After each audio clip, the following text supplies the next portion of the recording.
નમસ્કાર મિત્રો, હું મારી ચેનલમાં આપ સૌનું સ્વાગત કરું છું। ગુજરાત પોલીસ ભરતી પીએસઆઈ અને કોન્સ્ટેબલનું રિઝલ્ટ ક્યારે આવશે? કોન્સ્ટેબલનું ફાઇનલ મેરિટ હજી સુધી જાહેર કેમ ન થયું? આ રહસ્યનું મુખ્ય કારણ શું છે તે આ વિડીયોની અંદર આપણે આગળ જાણીએ અને તેની માહિતી વિડીયોની અંદર મેળવીએ। Ashok Dama GP LRD final result હજુ આવતો નહીં તેની બધા રાહ જોઈ રહ્યા છે, પણ કદાચ એવું હોઈ શકે છે કે પીએસઆઈનું રિઝલ્ટ તૈયાર થઈ જાય અને તેનું જાહેર કરીને પછી એલઆરડીનું જાહેર થાય અને બધા એવું ઈચ્છે પણ છે કે જેથી ઘણા બીજા મિત્રોને પણ લાભ થઈ શકે। તેની અંદર પીએસઆઈની અંદર 472 સીટ છે।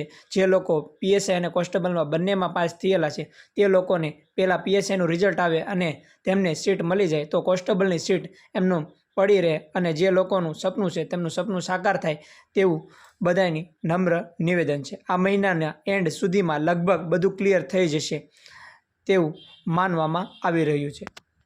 લોકરક્ષક કોન્સ્ટેબલનું ફાઇનલ મેરિટ લિસ્ટ કદાચ એટલું મોડું આવ્યું જેથી કરીને સૌપ્રથમ પીએસઆઈનું પરિણામ જાહેર કરવામાં આવ્યું અને પીએસઆઈવાળા ઉમેદવાર મિત્રો જે તે પીએસઆઈમાં જઈ શકે, તેથી કરીને જે ઉમેદવાર મિત્રો પીએસઆઈમાં પણ પાસ થયા હોય અને લોકરક્ષક કોન્સ્ટેબલ એલઆરડીની અંદર પણ પાસ હોય તો તેમની જગ્યા અને લોકરક્ષક કોન્સ્ટેબલમાં ખાલી ન રહે માટે સૌપ્રથમ પીએસઆઈનું પરિણામ જાહેર કરવામાં આવે અને ત્યારબાદ લોકરક્ષક કોન્સ્ટેબલના પરિણામ જાહેર કરવામાં આવે તેવી નમ્ર નિવેદન અને જે ભાઈઓ પીએસઆઈની અંદર પાસ છે તેમને પણ નમ્ર નિવેદન જલ્દનું પરિણામ આવે ત્યાં સુધીમાં તેમનું ઓપ્ટઆઉટ થઈ ચૂક્યું હોય તો વધારાની સીટો જે લોકરક્ષક કોન્સ્ટેબલના લોકોને અને ઉમેદવારોને મળે તેવી નિવેદન।